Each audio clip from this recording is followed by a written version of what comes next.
के शासनकाल का आप जो ढिंढोरा पीट रहे हैं, उसमें कहीं रुपये की बात आपने नहीं की, कहीं बेरोजगारी की बात नहीं की, कहीं इन 90 प्रश्न पत्रों के लीक होने की बात नहीं की, कहीं महंगाई की बात नहीं की, कहीं बेरोजगारी की बात नहीं की।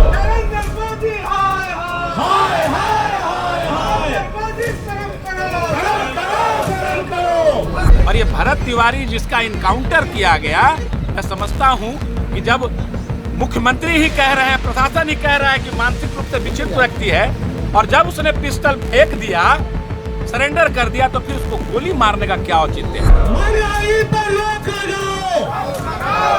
सत्ता पक्ष के लोगों को सरकार के खिलाफ ही बोलना नहीं पड़ता। NS 139 का मुद्दा है, मैंने देखा कई भाजपाई साथी बैठे हैं धरने पर।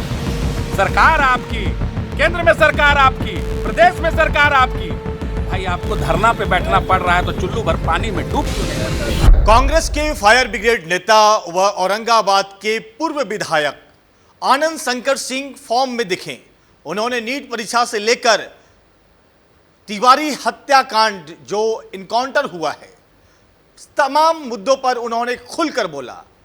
जिस तरह से भरत भूषण तिवारी का इनकाउंटर बिहार पुलिस ने की है, उस पर भी उन्होंने सरकार को घेरा, साथ साथ बिहार से लेकर केंद्र के मोदी सरकार को अपनी बातों से करारा जवाब दिया है।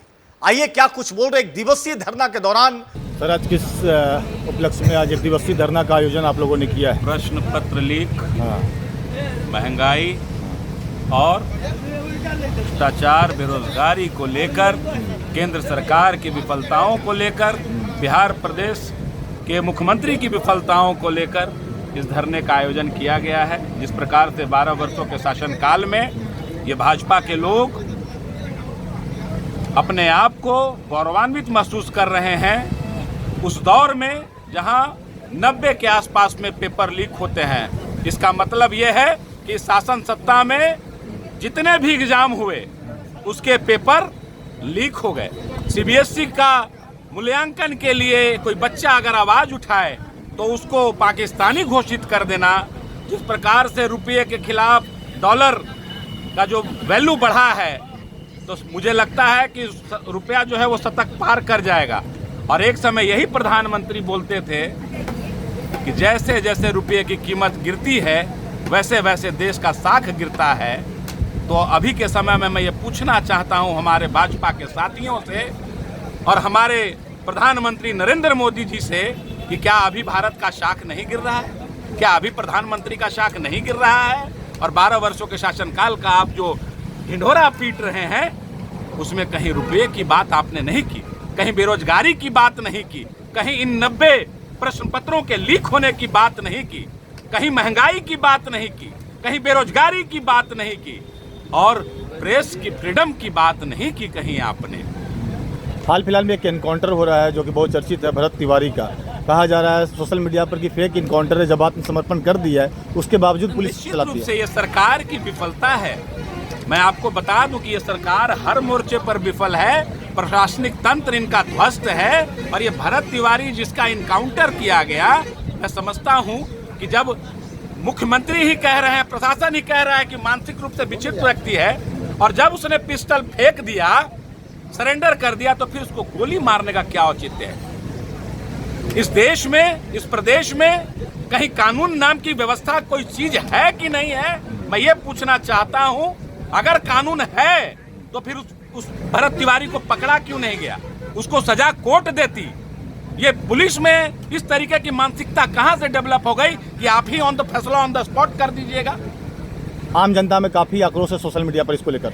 निश्चित रूप से मैं तो समझता हूं कि जिस प्रकार से आक्रोश, अरे विपक्ष तो आक्रोशित है ही है, मैं समझता हूं कि पक्ष के लोग भी आक्रोशित हैं। और ये वर्तमान समय की मैं समझता हूं कि बहुत बड़ी, मैं देख रहा हूं कि प्रवृत्ति बनती जा रही है कि सत्ता पक्ष के लोग ही आंदोलन कर रहे हैं, सत्ता पक्ष के लोग ही धरना पर बैठ रहे हैं, सत्ता पक्ष के लोग ही सरकार की भर्त्सना कर रहे हैं। अगर सरकार इनकी सुनती तो इनको भर्त्सना करना नहीं पड़ता, सत्ता पक्ष के लोगों को सरकार के खिलाफ ही बोलना नहीं पड़ता। NS 139 का मुद्दा है, मैंने देखा कई भाजपाई साथी बैठे हैं धरने पर।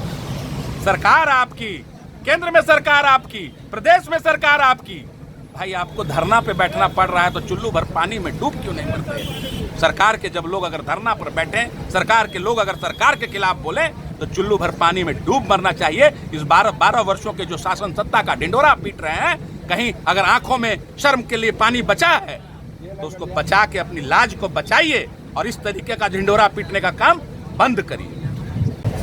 क्या बोलना चाहेंगे? नीट पेपर लीक को लेकर सरकार बोल रही है कि अब मजबूती के साथ में एग्जाम लेंगे। बहुत जगह हत्या हुआ है और इसके बारे में तो हम विपक्ष में है हैं। सरकार के भी उनका RK सिंह सांसद है, उनका लोग जो हैं उन्हीं की पार्टी से जो कि बयान दे रहे हैं कि बहुत गलत हुआ। क्या मांग करना चाहेंगे?